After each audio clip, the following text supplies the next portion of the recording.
Un pouco podes explicar así as orixes do blog, como te decidiches a entrar como blogueiro?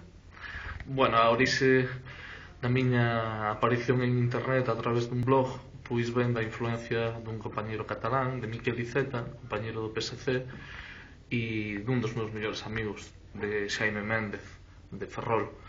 Ele é enxeñeiro informático e díxome que, bueno, o feito de participar en política, debía de participar en política de xeito pleno e que a rede tamén era unha oportunidade pois, para compartir experiencias, recibir críticas, propostas, suxerencias por parte dos cidadáns e que era unha forma pois, bueno, de mellorar a calidade democrática. E ese foi o primeiro paso. Me axudou a construir un blog e desde o 2004 pois, temos ese espacio en internet para poder comunicarnos co mundo e tamén para recibir aquelas inquedanzas que os cidadáns, as galegas e os galegos me queren transmitir.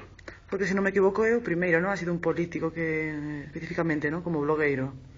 Sí, é certo, eso din que son o primeiro político galego con blog, pero eu creo que o importante non é ser o primeiro, sino levarse a máis de 5 anos na rede e para os próximos meses pois espero coa axuda de algún amigo meu informático pois reformar o blog e dar un pasiño máis no que é a política 2.0, non? Precisamente para permitir que os cidadáns estean máis en contacto cos seus representantes políticos. Eu creo que os representantes dos cidadáns debemos de ter contacto con eles non só cando hai eleccións, sino durante toda a legislatura, durante todo o tempo que dura a legislatura, non?